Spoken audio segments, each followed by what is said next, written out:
Dracula Daily, July 22nd. Log of the Demeter. 22nd of July. Rough weather the last 3 days, and all hands busy with sails, no time to be frightened. Men seem to have forgotten their dread, mate cheerful again, and all on good terms. Praised men for work in bad weather, past Gibraltar and out through straits, all well. July 24th. Log of the Demeter.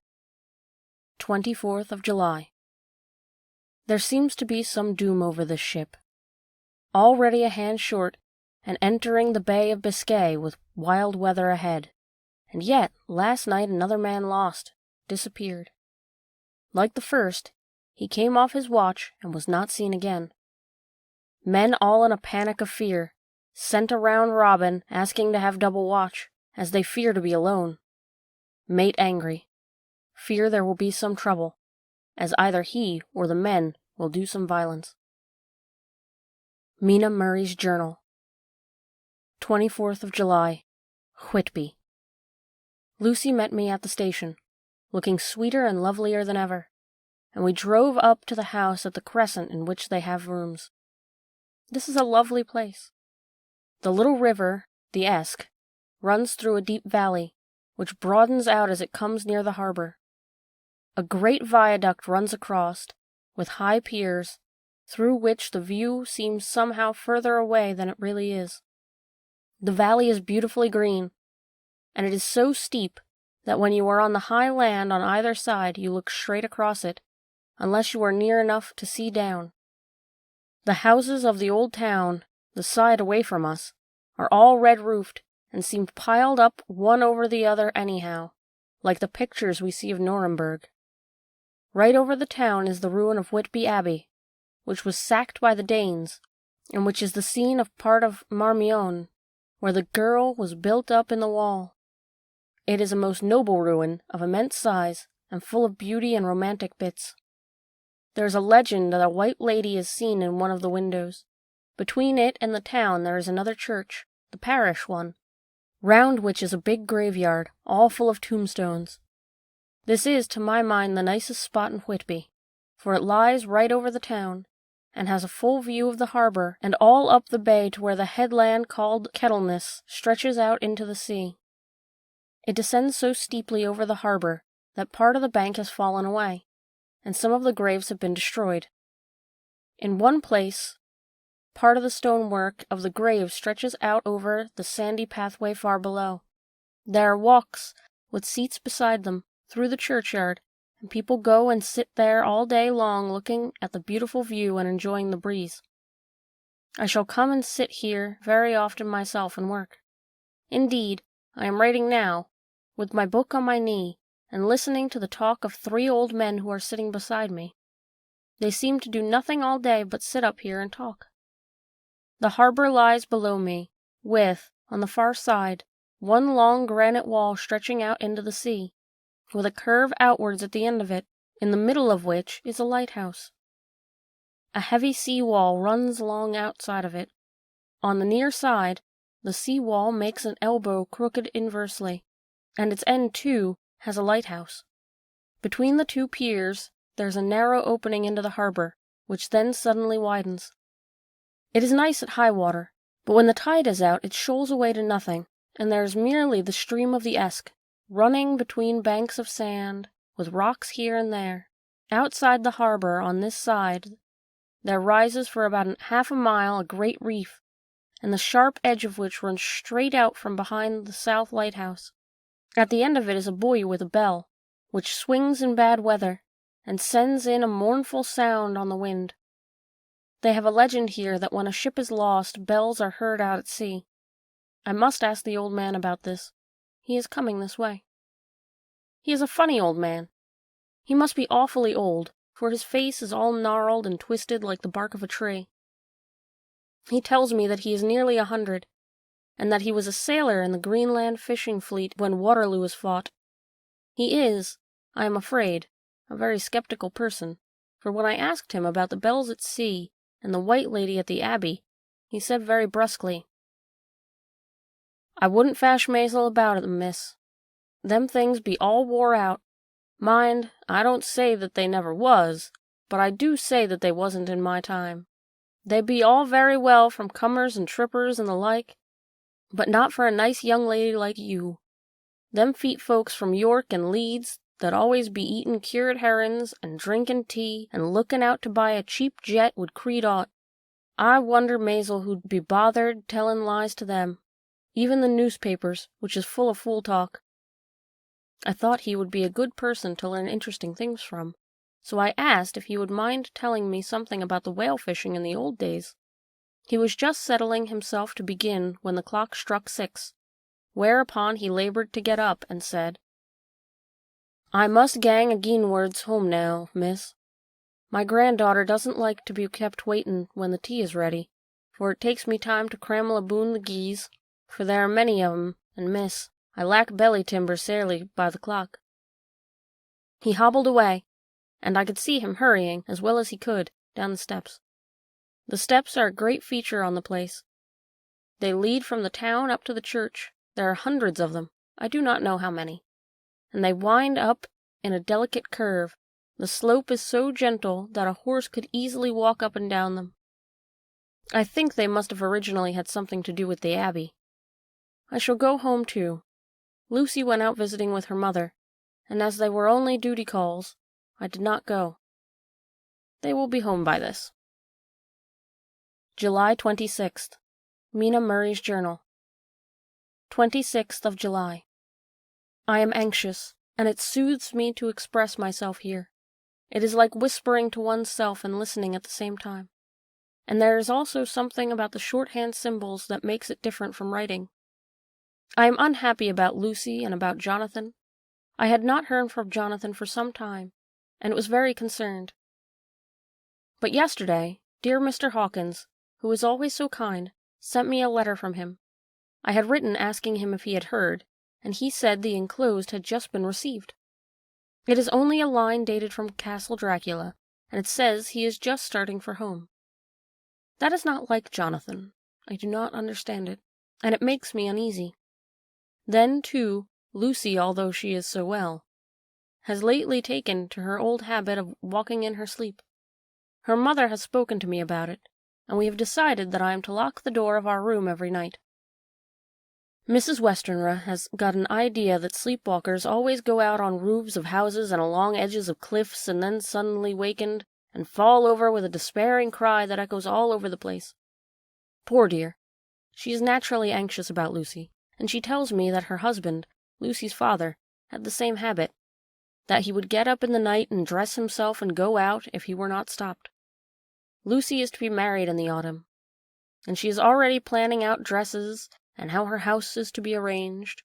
I sympathize with her, for I do the same, only Jonathan and I will start in life in a very simple way, and shall have to try to make both ends meet.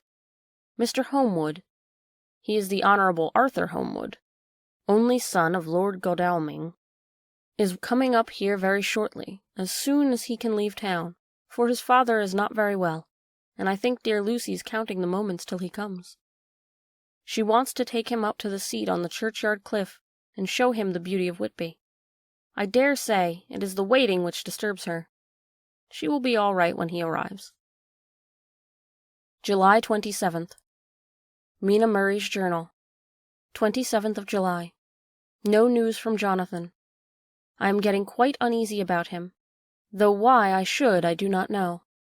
But I do wish that he would write, if it were only a single line. Lucy walks more than ever, and each night I am awakened by her moving about the room. Fortunately, the weather is so hot that she cannot get cold. But still the anxiety and the perpetually being wakened is beginning to tell on me, and I am getting nervous and wakeful myself. Thank God Lucy's health keeps up. Mr. Holmwood has been suddenly called to ring to see his father, who has been taken seriously ill. Lucy frets the postponement of seeing him, but it does not touch her looks. She is a trifle stouter, and her cheeks are a lovely rose pink. She has lost that anemic look which she had. I pray it will all last. July 28th. Log of the Demeter. 28th of July. 4 days in hell, knocking about in a sort of maelstrom, and the wind a tempest. No sleep for anyone. Men all worn out. Hardly know how to set a watch, since no one fit to go on. Second mate volunteered to steer and watch, and let men snatch a few hours' sleep. Wind abating. Seas still terrific, but feel them less, as ship is steadier. July 29th. Log of the Demeter. 29th of July. Another tragedy. Had single watch tonight, as crew too tired to double. When morning watch came on deck, could find no one except steersman. Raised outcry, and all came on deck. Thorough search, but no one found. Are now without second mate, and crew in panic. Mate and I agreed to go armed henceforth, and wait for any sign of cause. July 30th. Log of the Demeter. 30th of July. Last night, rejoiced we are nearing England. Weather fine, all sails set. Retired, worn out. Slept soundly, awakened by mate telling me that both man of watch and steersman missing. Only self and mate and 2 hands left to work ship. August 1st. Log of the Demeter. 1st of August. 2 days of fog, and not a sail sighted. Had hoped when in the English Channel to be able to signal for help or get in somewhere. Not having power to work sails, have to run before wind. Dare not lower, as could not raise them again. We seem to be drifting to some terrible doom. Mate now more demoralized than either of men. His stronger nature seems to have worked inwardly against himself. Men are beyond fear, working stolidly and patiently, with minds made up to worst. They are Russian, he Romanian. Mina Murray's Journal. 1st of August. I came up here an hour ago with Lucy, and we had a most interesting talk with my old friend, and the 2 others who always come and join him. He is evidently the Sir Oracle of them, and I should think must have been in his time a most dictatorial person. He will not admit anything, and downfaces everybody. If he can't out-argue them, he bullies them, and then takes their silence for agreement with his views. Lucy was looking pretty sweetly in her white lawn frock. She has gotten a beautiful color since she has been here. I noticed that the old men did not lose any time in coming up and sitting near her when we sat down. She is so sweet with old people. I think they all fell in love with her on the spot. Even my old man succumbed and did not contradict her, but gave me a double share instead. I got him on the subject of the legends, and he went off at once into a sort of sermon. I must try to remember it and put it down. It be all fool talk, lock, stock, and barrel. That's what it be, and naught else. These bands and wafts and boo-ghosts and barguests and bogles and all anent them is only fit to set bairns and dizzy women a-belderin'. They now naught but airblebs. They and all grimes and signs and warnin's be all invented by parsons and ilsome book-bodies and railway touters and to skeer and scunner halflins and to get folks to do something that they don't other incline to. It makes me ireful to think of them. Why, it's them that, not content with printin' lies on paper and preachin' them out of pulpits, does what to be cuttin' them on their tombstones. Look here all around and whate'er ye will. All them steens holdin' up their heads as well as they can out of their pride, is a cant, simply tumblin' down with the weight o' the lies wrote on them. Here lies the body, or, sacred to the memory, wrote on all of them, and yet in nigh half of them there bean't no bodies at all, and the memories of them bean't cared a pinch of snuff about, much less sacred. Lies all of them, nothing but lies of one kind or another. My Gog! But it'll be a quare scourment of the day of judgment when they come tumblin' up in their death sarks, all jooped together and tryin' to drag their tombsteens with them to prove how good they was. Some of them trimlin' and ditherin', with their hands and dozened and slippy from lyin' in the sea that they can't even keep their group o' them. I could see from the old fellow's self-satisfied air and the way in which he looked round for the approval of his cronies, that he was showing off, so I put in a word to keep him going. "Oh, Mr. Swales, you can't be serious. Surely these tombstones are not all wrong." "Yablins! There may be a poor few not wrong, savin' where they make out the people too good, for there be folks that do think a bomb-bowl be like the sea, if only it be their own. The whole thing be only lies. Now look you here. You come here a stranger, and you see this Kirkgarth." I nodded, for I thought it better to assent, though I did not quite understand his dialect. I knew it had something to do with the church. He went on. "And you consait that all these steens be aboot folk that happen to be here, sod and snog?" I assented again. "Then that be just where the lie comes in. Why, there be scores of these lay-beds that be tomb as old Dunn's back-a-box on Friday night." He nudged one of his companions, and they all laughed. "And my gog, how could they be otherwise? Look at that one, the aftest abate the beer bank. Read it." I went over and read.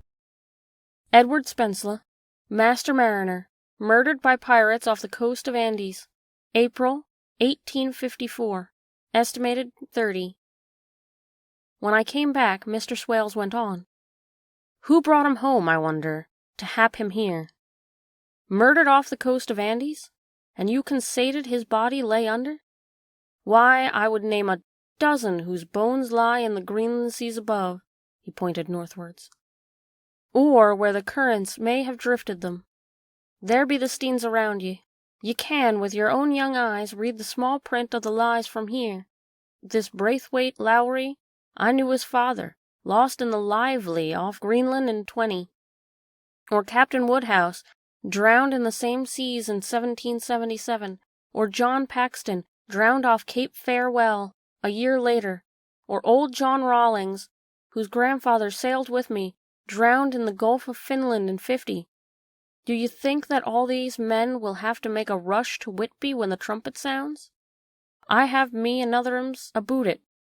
I tell you, when they got here, they'd be jommelin' and jostlin' one another the way that it 'ud be like a fight up in the ice in the old days, when we'd be at one another from daylight to dark and trying to tie up our cuts by the light of the aurora borealis." This was evidently local pleasantry, for the old man cackled over it, and his cronies joined in with gusto. "But," I said, "surely you are not quite correct, for you start on the assumption that all the poor people, or their spirits, will have to take their tombstones with them on the Day of Judgment. Do you think that will be really necessary?" "Well, what else be they tombstones for? Answer me that, miss." "To please their relatives, I suppose." "To please their relatives, you suppose?" This he said with intense scorn.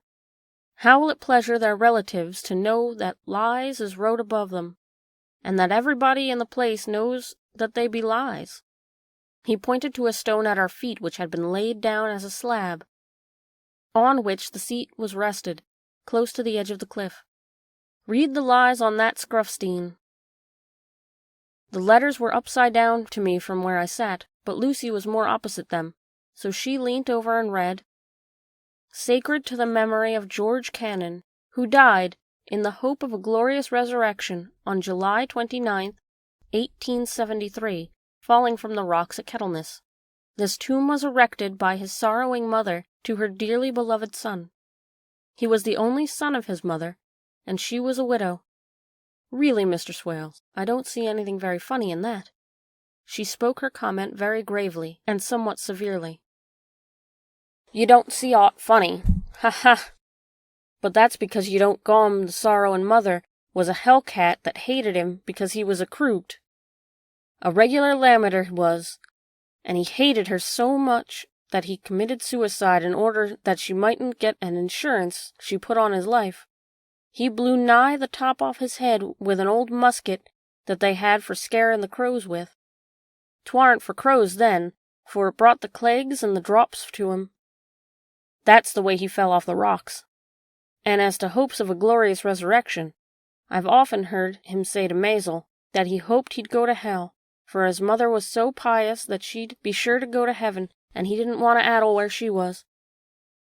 Now isn't that Steen, at any rate," he hammered with his stick as he spoke, "a pack of lies? And won't it make Gabriel keekle when Geordie comes panting up the greens with the tombstone balanced on his hump and asks it to be took as evidence?" I didn't know what to say, but Lucy turned the conversation as she said it, rising upward. "Oh, why did you tell us of this? It is my favorite seat, and I cannot leave it. And now I find I must go sitting over the grave of a suicide." "That won't harm you, my pretty, and it won't make poor Geordie gladsome to have so trim a lass sitting on his lap. That won't hurt ye. Why, I've sat here off and on for nigh 20 years past, and it hasn't done me no harm. Do ye fash about them as lies under ye, or that doesn't lie there either. It'll be time for ye to be getting scart when ye see the tombstones all run away with, and the places as bare as a stubble field. There's the clock, and I must gang. My service to ye, ladies." And off he hobbled. Lucy and I sat a while, and it was all so beautiful before us that we took hands as we sat, and she told me all over again about Arthur and their coming marriage.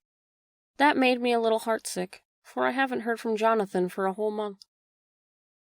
That same day, I came up here alone, for I am very sad. There was no letter for me. I hope there cannot be anything the matter with Jonathan. The clock was just struck 9. I see the lights scattered all over town, sometimes in rows where the streets are, sometimes singly. They run right up the Esk and die away in the curve of the valley. To my left the view is cut off by a black line of roof of the old house next the abbey. The sheep and lambs are bleating in the fields away behind me, and there is a clatter of a donkey hoofs up the paved road below. The band on the pier is playing a harsh waltz in good time, and further along the quay there is Salvation Army meeting in the back street. Neither of the bands hears the other, but up here I hear and see them both. I wonder where Jonathan is, and if he is thinking of me. I wish he were here. August 2nd. Log of the Demeter.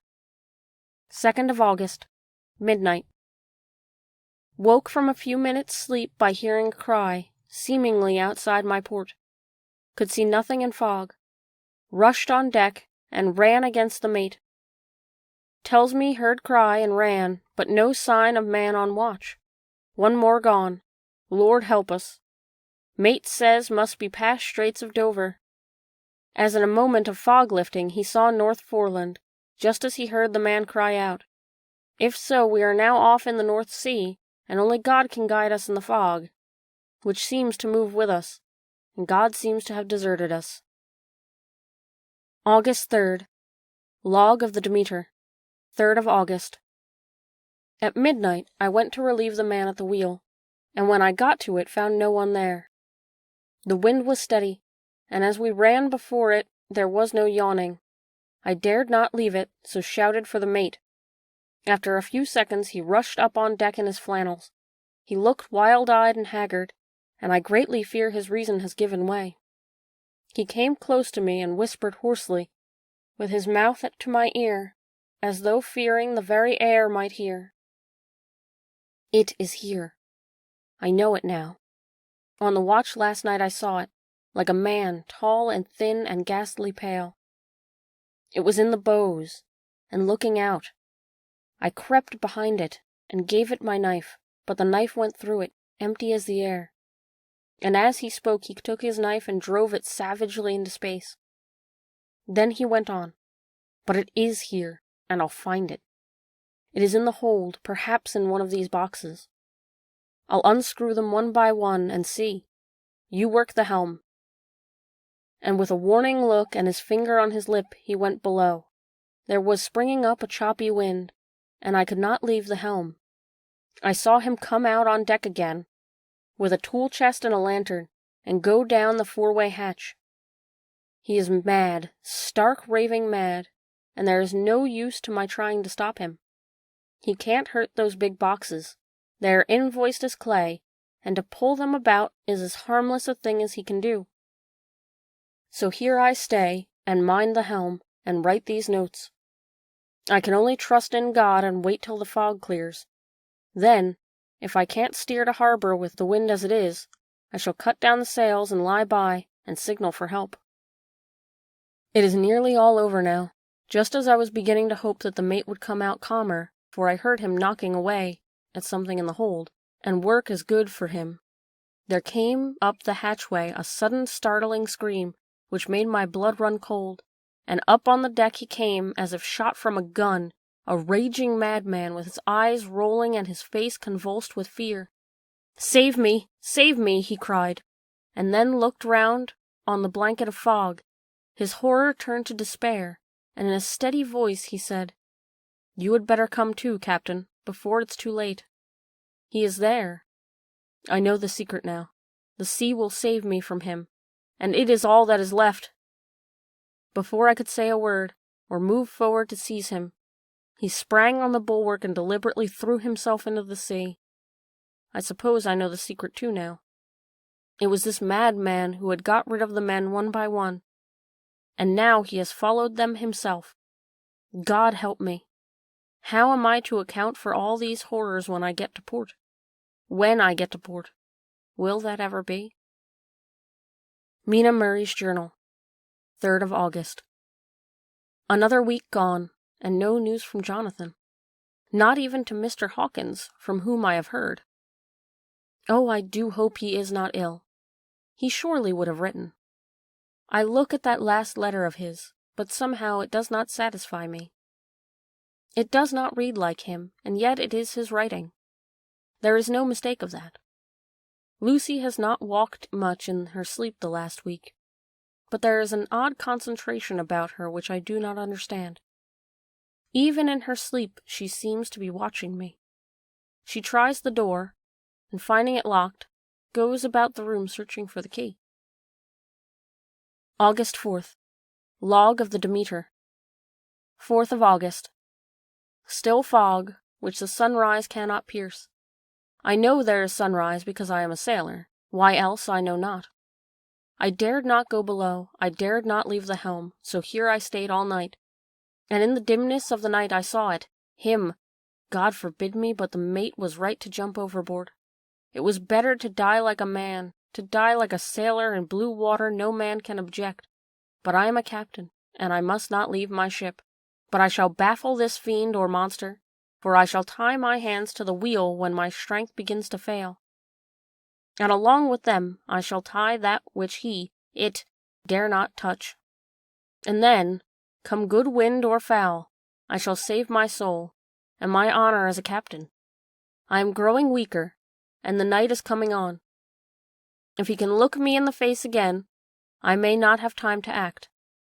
If we are wrecked, perhaps this bottle may be found, and those who find it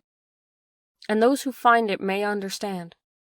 If not, well, then all men shall know that I have been true to my trust. God and the Blessed Virgin and the saints help a poor ignorant soul trying to do his duty. August 6th. Mina Murray's Journal. 6th of August. Another 3 days, and no news. This suspense is getting dreadful. If I only knew where to write to, or where to go to, I should feel easier. But no one has heard a word of Jonathan since that last letter. I must only pray to God for patience. Lucy is more excitable than ever, but otherwise well. Last night was very threatening, and the fishermen say that we are in for a storm. I must try to watch it and learn the weather signs. Today is a gray day, and the sun as I write is hidden in thick clouds high over Kettleness. Everything is gray, except the green grass, which seems like emerald amongst it. Gray earthy rock, gray clouds tinged with the sunburst at the far edge, hang over the gray sea, into which the sand points stretch like gray fingers. The sea is tumbling in over the shallows, and the sandy flats with a roar muffled in the sea mists drifting inland. The horizon is lost in a gray mist. All the vastness, the clouds, are piled up like giant rocks, and there is a brool over the sea that sounds like some presage of doom. Dark figures are on the beach here and there, sometimes half shrouded in mist, and seem men like trees walking. The fishing boats are racing for home and rise and dip in the ground swell as they sweep into the harbor, bending to scuppers. Here comes old Mr. Swales.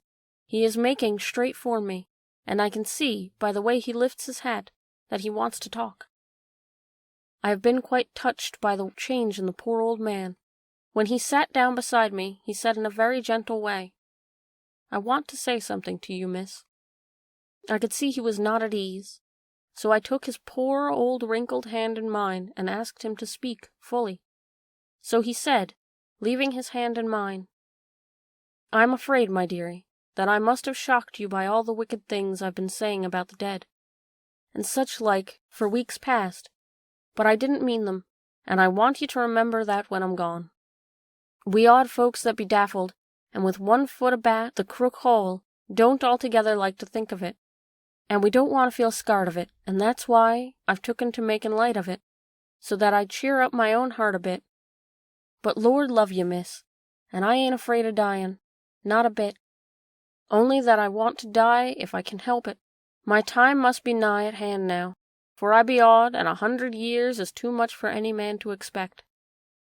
So I'm so nigh it that the odd man is already whetting his scythe. You see, I can't get out of the habit of coughing about it all at once. The chaffs will wag as they be used to. Some day soon the angel of death will sound his trumpet for me. But don't you duel and greet, my dearie."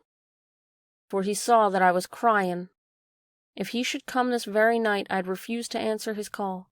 For life be, after all, only a waitin' for something else than we're doing. And death be all that we can rightly depend on. But I'm content, for it's comin' for me, dearie, and comin' quick. It may be comin' while we be lookin' and wonderin'. Maybe it's in that wind out over the sea that's bringin' with it loss and wreck, and sore distress, and sad hearts. Look, look! He cried suddenly. There's something in that wind and in that host beyont that sounds and looks and tastes and smells like death. It's in the air. I feel it comin'. Lord, make me answer cheerful when my call comes." He held up his arm devoutly, and raised his hat. His mouth moved as though he were praying. After a few minutes' silence, he got up, shook hands with me, and blessed me, and said good-bye, and hobbled off. It all touched me, and upset me very much. I was glad when the Coast Guard came along with his spyglass under his arm. He stopped to talk with me, as he always does, but all the time kept looking at a strange ship. "I can't quite make her out," he said. "She's a Russian by the look of her. But she's knocking about in the queerest way. She doesn't know her mind a bit. She seems to see the storm comin', but can't decide whether to run north in the open, or to put in here. Look there again. She is steered mighty strangely, for she doesn't mind the hand on the wheel, changes about with every puff of wind. We'll hear more of her before this time tomorrow." August 8th. Cutting from the Daily Graph, 8th of August. Pasted in Mina Murray's journal. From a correspondent, Whitby. One of the greatest and suddenest storms on record has just been experienced here, with results both strange and unique. The weather had been somewhat sultry, but not to any degree uncommon in the month of August. Saturday evening was as fine as was ever known, and the great body of holiday-makers laid out yesterday for visits to Mulgrave Woods, Robin Hood's Bay, Rig Mill, Runswick, Staithes, and the various trips in the neighborhood of Whitby. The steamers Emma and Scarborough made trips up and down the coast, and there was an unusual amount of tripping both to and from Whitby. The day was unusually fine till the afternoon, when some of the gossips who frequent the East Cliffs churchyard, and from that commanding eminence watch the wide sweep of sea visible to the north and east, called attention to the sudden show of mares-tails high in the sky to the northwest. The wind was then blowing from the southwest in a mild degree, which the barometrical language is ranked number 2 light breeze. The Coast Guard on duty at once made report, and one old fisherman, who for more than half a century has kept watch on weather signs from the East Cliff, foretold in an emphatic manner the coming of a sudden storm. The approach of sunset was so very beautiful, so grand in its masses of splendidly colored clouds, that there was quite an assemblage on the walk along the cliff in the old churchyard to enjoy the beauty. Before the sun dipped below the black mass of Kettleness, standing boldly athwart the western sky, its downward way was marked by myriad clouds of every sunset color, flame, purple, pink, green, violet, and the tints of gold, with here and there masses not large, but of seemingly absolute blackness, in all sorts of shapes, as well outlined as colossal silhouettes. The experience was not lost on the painters, and doubtless some of the sketches of the prelude to the great storm will grace the R.A. and R.I. walls in May next. More than one captain made up his mind then and there that his cobble, or his mule, as they termed the different classes of boats, would remain in the harbor till the storm had passed. The wind fell away entirely during the evening, and at midnight there was a dead calm, a sultry heat, that was prevailing intensity which, on the approach of thunder, affects persons' sensitive nature. There were but few lights in sight at sea, for even the coasting steamers, which usually hug the shore so closely, kept well to seaward, and but few fishing boats were in sight. The only sail noticeable was a 4-inch schooner, with all sails set, which was seemingly going westward. The foolhardiness or ignorance of her officers was a prolific theme for comment whilst she remained in sight, and efforts were made to signal her to reduce sail in face of danger. Before the night shut down she was seen with sails idly flapping, and she gently rolled on the undulating swell of the sea, as idle as a painted ship upon a painted ocean. Shortly before 10 o'clock the stillness of the air grew quite oppressive, and the silence was so marked that the bleating of a sheep inland or the barking of a dog in the town was distinctly heard, and the band on the pier, with its lively French air, was like a discord in the great harmony of nature's silence. A little after midnight came a strange sound from over the sea, and high overhead the air began to carry a strange, faint, hollow booming. Then without warning the tempest broke, with a rapidity which at the time seemed incredible, and even afterwards is impossible to realize. The whole aspect of nature at once became convulsed. The waves rose in a growing fury, each overtopping its fellow, till in a very few minutes the late glassy sea was like a roaring and devouring monster.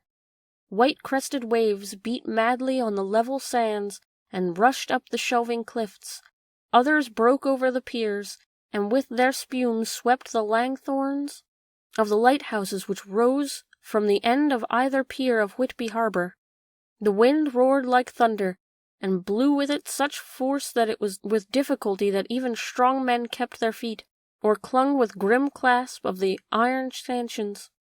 It was found necessary to clear the entire piers from the mass of onlookers, or else the fatalities of the night would have been increased manifold.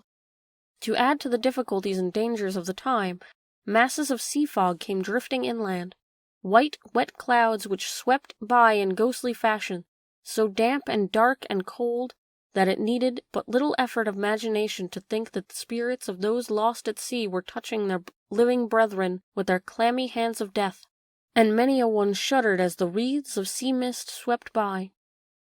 At times the mist cleared, and the sea for some distance could be seen in the glare of the lightning, which now came thick and fast, followed by such sudden peals of thunder that the whole sky overhead seemed trembling under the shock of the footsteps of the storm. Some of the scenes thus revealed were immeasurable grandeur and of absorbing interest.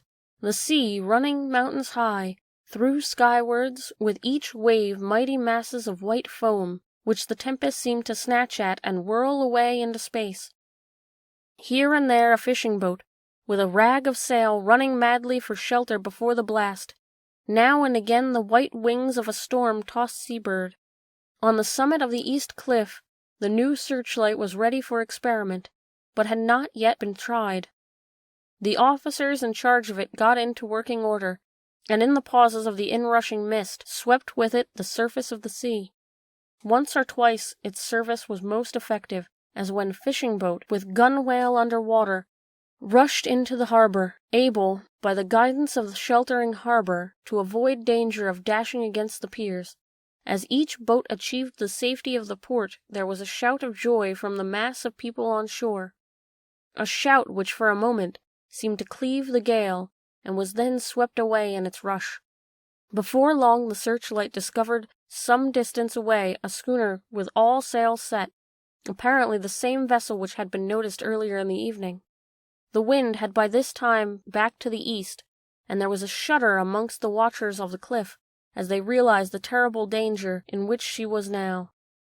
Between her and the port lay the great flat reef on which so many ships have from time to time suffered. With the wind blowing in its present quarter, it would be quite impossible that she would fetch the entrance of the harbor.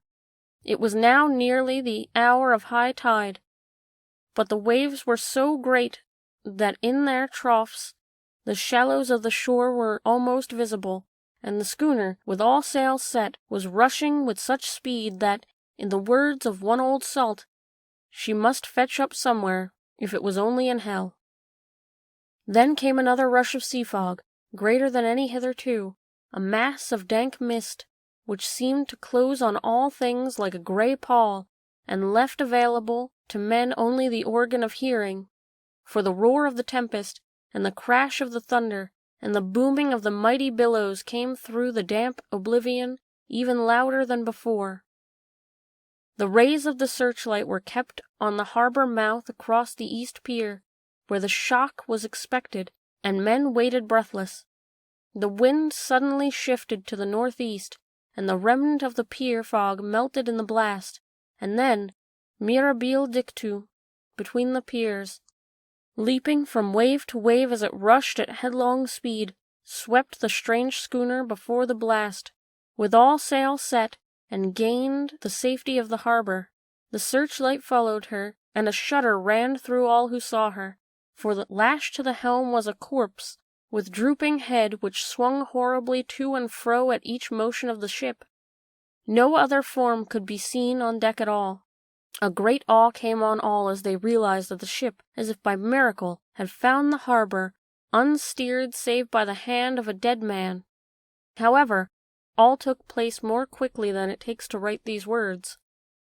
The schooner paused not, but rushing across the harbor, pitched herself on that accumulation of sand and gravel washed by the tides and many storms into the southeast corner of the pier, jutting under the east cliff, known locally as Tate Hill Pier. There was of course a considerable concussion as the vessel drove up on the sand heap. Every spar, rope, and stay was strained, and some of the top hammer came crashing down. But strangest of all, the very instant the shore was touched, an immense dog sprang up on deck from below, as if shot by the concussion, and running forward, jumped from bow to the sand, making straight for a steep cliff, where the churchyard hangs over the laneway to the east pier, so steeply that some of the flat tombstones, thruffsteins and throughstones, as they call them in the Whitby vernacular, actually project over where the sustaining cliff has fallen away. It disappeared into the darkness, which seemed intensified just beyond the focus of the searchlight. It so happened that there was no one at the moment on Tate Hill Pier, as all those whose houses are in close proximity were either in bed or were out on the heights above. Thus the Coast Guard on duty, on the eastern side of the harbor, who at once ran down to the little pier, was the first to climb on board. The men working the searchlight, after scouring the entrance of the harbor without seeing anything, then turned the light on the derelict and kept it there. The Coast Guard ran aft, and when he came beside the wheel, bent over to examine it, and recoiled at once as though under some sudden emotion. He seemed to pique general curiosity, and quite a number of people began to run. It is a good way round from the west cliff to the drawbridge to Tate Hill Pier, but your correspondent is a fairly good runner, and came well ahead of the crowd. When I arrived, however, I found already assembled on the pier a crowd whom the Coast Guard and police refused to allow to come on board. By the courtesy of a chief boatman, I was, as your correspondent, permitted to climb on deck, and was one of a small group who saw the dead seaman whilst actually lashed to the wheel. It was no wonder that the Coast Guard was surprised, or even awed, for not often can such a sight have been seen. The man was simply fastened by his hands, tied one over the other to a spoke of the wheel. Between the inner hand and the wood was a crucifix, the set of beads on which it was fastened being around both wrists and wheel, and all kept fast by the binding cords. The poor fellow may have been seated at one time, but the flapping and buffeting of the sails had worked through the rudder of the wheel and dragged him to and fro, so that the cords with which he was tied had cut the flesh to the bone. Accurate notes was made of the state of things, and a doctor, Surgeon J. M. Caffin of 33 East Elliot Place, who came immediately after me, declared, after making examination, that he must have been dead for quite 2 days. In his pocket was a bottle, carefully corked, empty save for a little roll of paper, which proved to be the addendum to the log. The Coast Guard said that the man must have tied up his own hands, fastening the knots with his teeth. The fact that a Coast Guard was the first on board may save some complications later on in the Admiralty Court, for the Coast Guards cannot claim the salvage which is the right of the first civilian entering on a derelict. Already, however, the legal tongues are wagging, and one young law student is loudly asserting that the rights of the owner are already completely sacrificed, his property being held in contravention and the statutes of mortmain, since the tiller, as emblemship, is not proof of delegated possession, is held in a dead hand. It is needless to say that the dead steersman has been reverently removed from the place where he has held his honourable watch and ward till death, a steadfastness as noble as that of young Casabianca, and placed in the mortuary to await inquest. Already the sudden storm is passing, and its fierceness is abating. The crowds are scattering homeward, and the sky is full to redden over the Yorkshire wolds. I shall send, in time for your next issue, further details of the derelict ship which found her way so miraculously into harbour in the storm. Whitby. Mina Murray's Journal, 8th of August. Lucy was very restless last night, and I, too, could not sleep.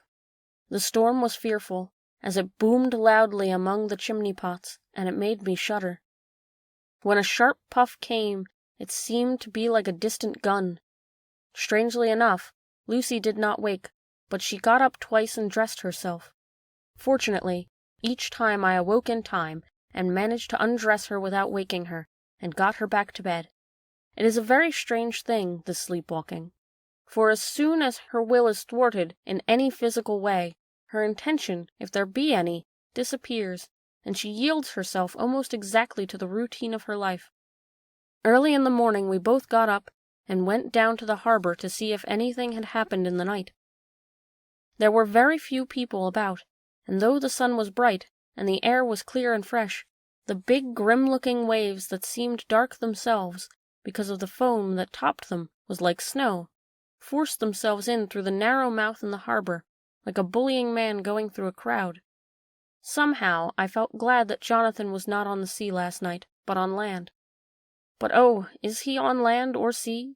Where is he, and how? I am getting fearfully anxious about him. If I only knew what to do, and could do anything.